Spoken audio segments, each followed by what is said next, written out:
Once that's free, shed a tear. It was nice while it was here. All right, so we're on Monday's workout for the week. Things to keep in mind. We want you guys executing that warm-up flow as we normally do, but we've added in back to those static inchworms, right? So 5, my hamstrings are kind of tight, but we want to keep the legs as straight as we can, hinging over, walking out to plank, and then trying to consciously keep those legs as straight as you can. Stand up, turn around, repeat. We do that 5 times.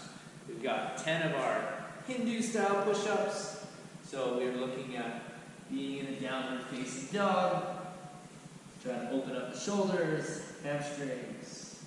Diving under, coming up, holding our upward facing dog. Driving back into downward facing dog and repeat. And then as far as the warm-up goes from there, guess what? We're going to grab a stick again. I have one nearby. Okay, for that stick, yeah, most of us haven't done this. So broomstick, hockey stick, nice and locked out with the arms. If you have a band, you can use a band, pull it apart. But we've got our overhead squats, and then as well our reverse lunges overhead again. The reverse lunges, right, if you can, bring those hands in slightly. If we need less range of motion out of the torso, or should be less tipping at the torso. So that takes us through our warm-up. Pretty straightforward stuff for our strength pieces, especially if you've been following along and doing the at-home programming. We have 15 staggered leg RDLs. So you gotta make sure in this stuff, right? I think some of the biggest fears I usually have in general with programming, you know, the endurance classes, where we can't really, where we don't stress a lot of weight. There's a lot of room for technique to go off of perfection.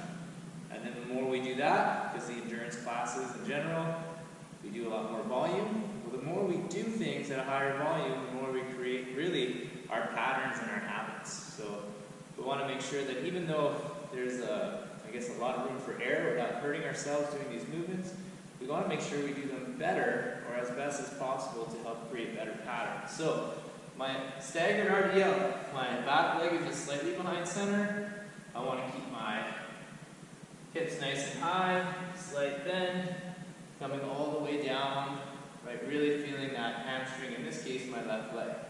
So it's a 3-second count on the way down, 0 pause at the bottom, come up and reset. Okay, a lot of times we do deadlifts and we hang the dumbbell down.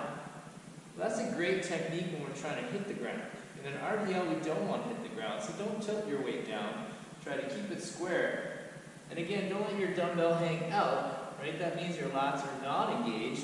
We got to keep the object close to your body. So my knuckles drive down, or my hands drive down my thigh, and really target that hamstring. And we do a similar thing on how we hold the dumbbell in an unsupported row. All we're asking for here is that you don't use an object to brace your opposite hand.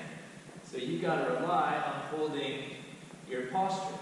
So it's 1 second pause. So we got 3, 0, X1. So 1, 2, 3, no pause, up, hold for a second, 1, 2, 3, up.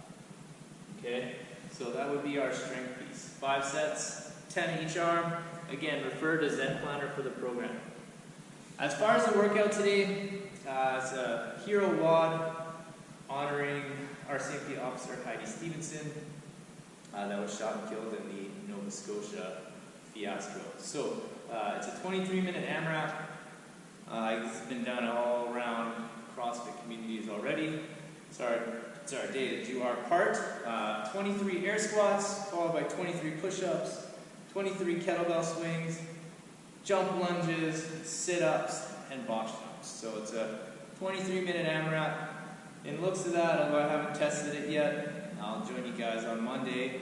It looks like it's going to be hard to get a lot of rounds in there. 23 reps is quite a lot of each piece. I just want to point out one thing. I see you guys swinging objects that aren't kettlebells, or I see you guys swinging objects that aren't heavy. They tend to get a lot of arms, where we're kind of just bringing it up with our arms, muscling it.